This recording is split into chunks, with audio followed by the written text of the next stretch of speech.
আসসালামু আলাইকুম। JK learning একাডেমিতে আপনাদেরকে স্বাগতম। এখন আমরা দেখব পুরুষ এবং নারী সংক্রান্ত যে সকল এক কথায় প্রকাশ আছে।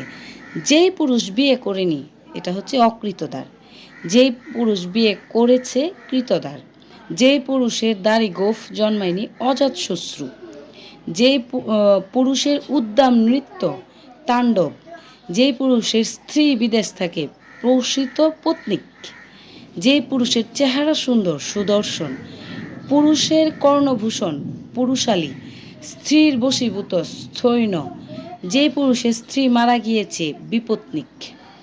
নারী বিষয়ক যদি আমরা দেখি, যেই নারী সুন্দর এটা হচ্ছে রামা, যেই নারীর হাসি সুন্দর সুস্মিতা, যেই নারীর হাসি কুটিলতা বর্জিত এটা হচ্ছে সুচিস্মিতা। দুটার মধ্যে কিন্তু পার্থক্য আছে। যেই নারীর হাসি সুন্দর সুস্মিতা আর যেই নারীর হাসি কুটিলতা বর্জিত এটা হচ্ছে সুচিস্মিতা।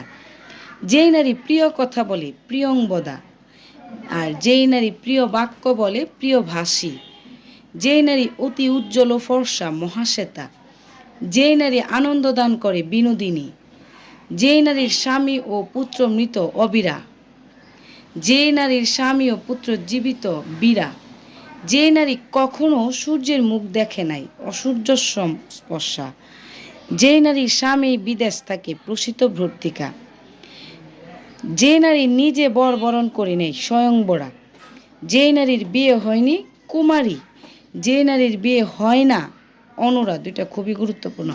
যে নারীর বিয়ে হয়নি কুমারী, যে নারীর বিয়ে হয় না অনুরা। আসসালামু আলাইকুম, ধন্যবাদ সবাইকে।